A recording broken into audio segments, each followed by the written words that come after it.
अस्सलाम वालेकुम students, welcome to Shah group education channel. और बेटा आज हमारे पास सेकंड ईयर इंग्लिश का जो चैप्टर है the day the dam broke, बेटा इसका हमारे पास हमने एमसीक्यू सॉल्व करने हैं। So let's start.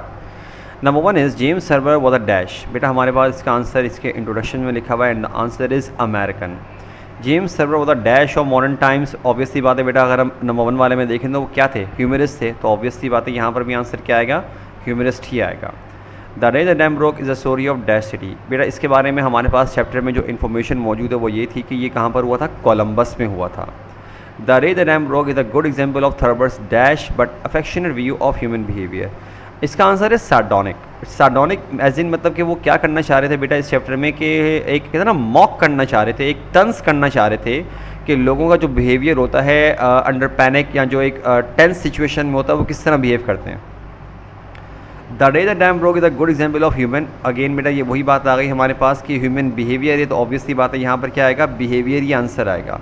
Alright, now let's continue. The humorous incident took place in, इसका आंसर हमारे पास क्या है, 1913। कि ये पूरा वाक्य जो पेश आया था ये 1913 में पेश आया था। The day the dam broke is of the dash memories of author. बेटा इसका आंसर है हॉरेबल, क्योंकि जो ऑथर थे वो क्या बताना चाह रहे थे स्टार्टिंग में कि ये एक ऐसी मेमोरी है कि जो मैं भूलना तो चाहता हूँ लेकिन मैं इसको भूल पाता नहीं हूँ। मतलब ये ऐसी मतलब कि मेरी अभी तक माइंड में मेरे पूरा प्रॉपरली मुझे याद है इसके बारे में।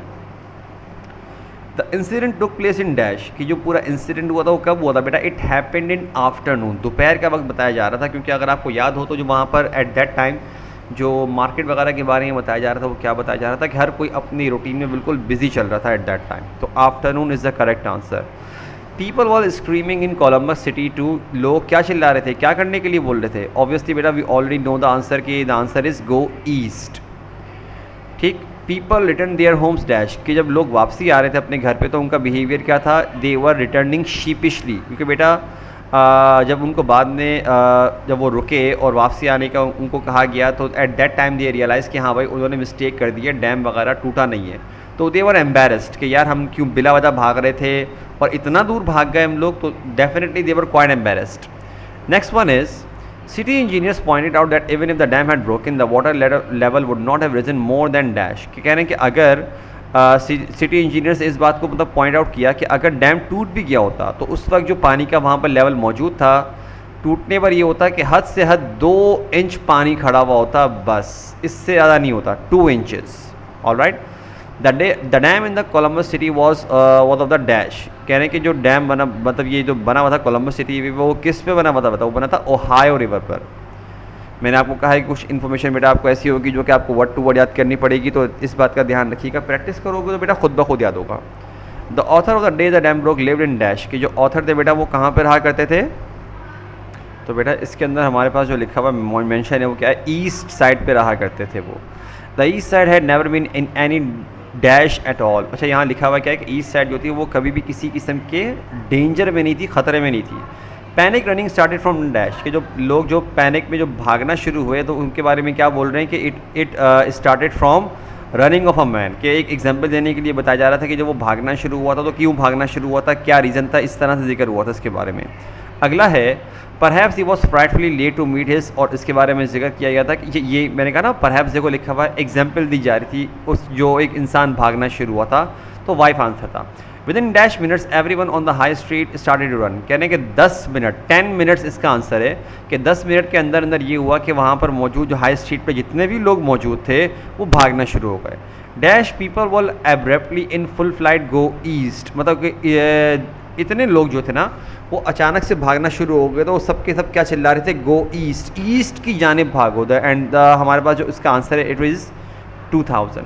ठीक, the dam has broken, the fear was put in towards by. अच्छा बेटा हमारे पास कुछ लोग इसका आंसर लगाते हैं अ लिटिल लेडी, कुछ लगाते हैं अ ट्रैफिक कॉप, कुछ लगाते हैं स्मॉल बॉय। लेकिन बेटा अगर आप ये वाला सेंटेंस पूरा पढ़ोगे ना तो उसके आगे लिखा हुआ है कि नो बडी रियली नोज़, कि किसी को पता नहीं है। ठीक है, ध्यान रखो इस बात का। तो इसका आंसर क्या होगा, अननोन आएगा। People ran out dash fires, दिया आएगा लीविंग फायर्स, मतलब कि बग़ैर बुझाए आग को क्या करना शुरू हो गए थे उन्होंने, direct fires burning and food cooking, कि बस जो चूल्हे जल रहे थे छोड़ के आ गए। Leaving is the correct answer. Next one is authors mother turn out all the Fyers and that she took with her a dash, कि जो जेम्स सर्वर की जो मदर थी उन्होंने क्या किया, पहले आराम से चूल्हे बंद किए उसके बाद अपने साथ क्या लेके जा रही थी, डजन ऑफ एग्स, 1 दर्जन अंडे लेके जा रही थी। Author's mother had a plan to make dash and take refuge some when in the top of it, ठीक है। टू मेक इट टू, कहाँ तक उनका क्या प्लान था, कहाँ था कि कहाँ तक पहुँचना था, उनका था memorial hall, to make it to memorial hall and take refuge for some days somewhere in the top on the top of it. Simple सी बात है कि मतलब वो क्या बोलना चाह रहे थे भाई कि उनका प्लान ये था कि मेमोरियल हॉल तक पहुंच जाए, उसके बाद कुछ वहाँ पर हम जो है क्या करेंगे, टाइम वहाँ पर स्पेंड कर लेंगे, ठीक। Dash inform the colonel the cause of his running, कि जो डैश था उसने इन्फॉर्म किया कर्नल को अपने भागने की वजह। तो इसका आंसर क्या है, गर्ल, जो एक छोटी बच्ची भाग रही थी, उसने जब उसको कर्नल ने जब उसको बाहर निकाला था उससे पूछा, क्योंकि सब लोग इतने पैनिक में भाग रहे थे, लिहाजा कर्नल ने उनका रास्ता ब्लॉक नहीं किया, बल्कि जो एक छोटी बच्ची को साइड से पकड़ के रोक के पूछा कि क्यों भाग रहे हैं, तब उस बच्ची ने बताया था। The colonel foolishly gathers dash 100 people around him by roaring go east. जो कर्नल था उसने क्या किया, जब उसने भी बगैर कुछ कंफर्म किए बाकायदा लोगों के साथ भागना शुरू कर दिया अपने पूरे बंदों के साथ। वो बंदों की तादाद क्या थी, 300। The exact number of in panic was no exactness, कोई एग्जैक्ट कुछ एग्जैक्ट नहीं पता हमको कि टोटल नंबर कितने थे, हमको ये बड़ा एग्जैक्ट हमको नहीं पता यहाँ पर। अगला है the militia man riding about in motor lorries through megaphones, क्या बोल रहे थे कि जो अनाउंस कर रहे थे, the dam has not broken, now नहीं, not broken. The people in the theatre on the high street, जैसे जो लोग थिएटर में मौजूद थे हाई स्ट्रीट पे, उन्होंने वो फ़ौरन क्या हुए, रश टू आउटसाइड, बाहर आए फ़ौरन से वो। अच्छा भाई, doctor Mallory mistook the swishing of dash for a sound of the rushing water. इसका आंसर है हमारे पास skates is the correct answer. All right. अच्छा बेटा, हमारे पास इसके आगे जो नेक्स्ट MCQ आ रहे हैं वो क्या है कि ओके, सो बेटा we are done with this chapter.